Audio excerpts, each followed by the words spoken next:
इस वीडियो में हम पाइल्स की ओपन सर्जरी यानी कट वाली सर्जरी और लेजर सर्जरी की जिसमें शुआओं का इस्तेमाल करते हुए बवासीर या पखाने की जगह की बीमारियों का इलाज किया जाता है उसके बारे में तफसीलन बात करेंगे और इनमें फ़र्क जानेंगे कि दोनों प्रोसीजर्स में क्या क्या डिफरेंसेस हैं, ताकि आप अगर ऑपरेशन करवाने का सोच रहे हैं तो बेहतर फैसला कर सकें कि आपको किस किस्म की सर्जरी करवानी है। अस्सलाम वालेकुम, मेरा नाम डॉक्टर अब्दुल्ला इकबाल है, मैं कंसल्टेंट जनरल सर्जन। पहला जो फर्क है ओपन और लेजर सर्जरी का वो है कट का।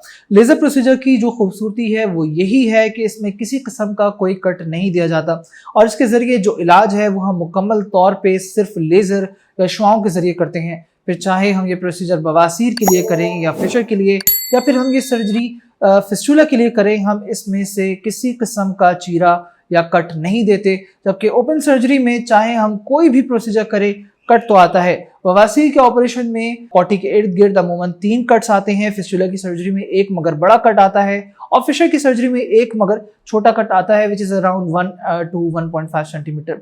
दूसरा जो फर्क है ओपन और लेजर प्रोसीजर का वो है रिकवरी टाइम का, या ये कि कितनी देर में मरीज जो है मुकम्मल तौर पे ठीक हो जाता है। लेजर के जरिए की जाने वाली सर्जरी में जो रिकवरी है वो इंतहाई क्विक होती है और मरीज विद इन 2 to 3 डेज में मुकम्मल तौर पर फिट हो जाता है। यही अगर हम बात करें ओपन सर्जरी की तो तकरीबन 2 हफ्ते जो है वो जख्म भरने में लगते हैं, जबकि कोई 6 हफ्ते में जो है वो मरीज मुकम्मल तौर पे सेट हो जाता है। इस दौरान ऐसा नहीं है कि मरीज बिस्तर पे रहता है, बल्कि इस दौरान मरीज को दर्द महसूस होता है जो कि मरीज के चलने फिरने या काम करने में खलल पैदा करता है। तीसरा फर्क है ड्रेसिंग या पट्टी का।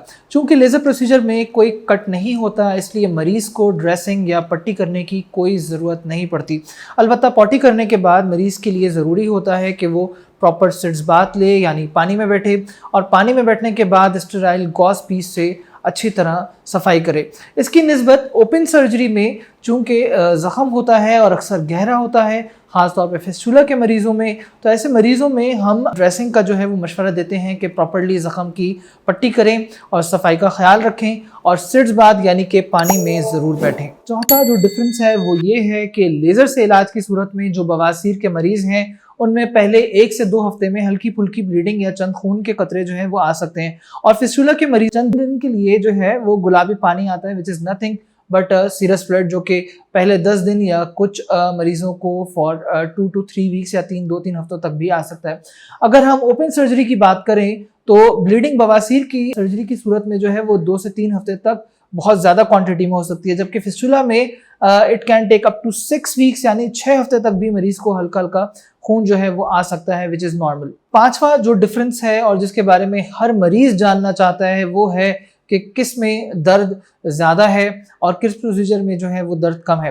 देखिए, जो ओपन प्रोसीजर है जिसमें मरीज़ को कट आता है, यकीनन उसमें मरीज़ को दर्द ज़्यादा होता है as compared to laser surgery. या आप इसको ऐसे समझ लें कि अगर ओपन सर्जरी में 100% दर्द होता है या 100 रुपये दर्द होता है तो जो लेज़र प्रोसीजर है उसमें तकरीबन 10% जो है दर्द होता है। छठा फ़र्क इन सर्जरीज़ में जो है वो है कॉस्ट का, और लेज़र प्रोसीजर जो है वो महंगा है as compared to open procedure. मगर मैं ये समझता हूँ कि जो इसके फ़वाइद हैं, जो इसकी अर्ली रिकवरी है, यानी इस प्रोसीजर के बाद जो मरीज़ जल्द ठीक हो जाता है, जो इसमें मरीज़ पेन फ्री रहता है और जल्द काम पे वापस चला जाता है, वो इसकी कॉस्ट के मुकाबले में कुछ भी नहीं है। सातवां, और मैं समझता हूँ कि वो डिफरेंस जो मरीज़ के फ़ैसले पे सबसे ज़्यादा असरअंदाज होता है और डिसाइसिव फैक्टर है कि जिसकी बेस पे मरीज़ फ़ैसला करता है कि वो कौन सा प्रोसीजर करवाए, वो है रिकरेंस या बीमारी के दोबारा होने के इम्कानात का। चूँकि लेज़र करते हुए ज़्यादा टाइम नहीं हुआ और इस प्रोसीजर को मैक्सिमम कोई 10 साल हुए हैं, इसलिए इस पर कोई ख़ास स्टडीज़ मौजूद नहीं है कि जो इस बात को कंफर्म करे कि आपको जो है वो कितने अर्ली जो है बवासीर वापस आ सकती है। अलबत्ता जो शॉर्ट टर्म स्टडीज़ हैं वो ये बताती हैं कि जो बवासीर के होने का रिकरेंस रेट है वो लेस देन 1% है और ओपन सर्जरी के मुकाबले में लेज़र की जो सर्जरी है वो ज़्यादा फ़ायदेमंद है और इसमें कम इम्कानात हैं रिकरेंस या दोबारा होने के। बात करूं फिस्टुला की रिकरेंस की, तो फिस्टुला में जो ग्लोबल रिकरेंस रेट है या बीमारी के दोबारा होने के इम्कानात हैं वो 4 to 14% है, यानी हर 100 में से 4 से 14 मरीज को जो है ये बीमारी जो है वो दोबारा हो सकती है, वो भी उस सूरत में कि जब मरीज में सिर्फ लेज़र की जाए। अलबत्ता अब हम जो है वो कुछ न्यू टेक्निक्स को इस्तेमाल करते हैं और बहुत सारी टेक्निक्स को इम्प्लीमेंट करते हैं, जैसे कि पिलटेक प्रोसीजर है, एंडोम्यूकोजल फ्लैप है, लिफ्ट प्रोसीजर है। इसके अलावा हम जो है वो मुख्तलिफ चीज़ें और इस्तेमाल करते हैं, जैसे कि फिस्टुला प्लग है, जैसे कि फिब्रिन ग्लू है वगैरह।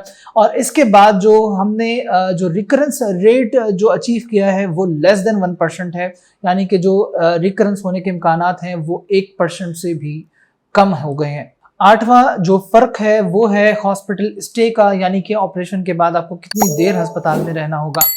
एक्चुअली हॉस्पिटल स्टे में फ़र्क तो है, बट ये कोई इतना मेजर फ़र्क नहीं है।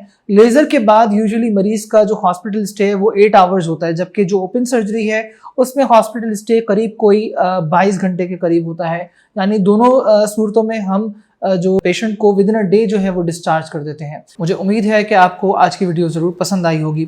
अगर आपका लेज़र सर्जरी के हवाले से कोई सवाल है या आप ये सर्जरी करवाना चाहते हैं तो आप मुझसे अपॉइंटमेंट लेकर रब्ता कर सकते हैं। नीचे दिए गए नंबर पर रब्ता करें और मुझसे अपॉइंटमेंट बुक करें। पाकिस्तान के टॉप डॉक्टर्स के साथ अपॉइंटमेंट बुक करें, वो भी पेशेंट फीडबैक देखते हुए। आज ही ओला डॉक ऐप डाउनलोड करें। ओला डॉक, डॉक्टर का अपॉइंटमेंट आसानी से।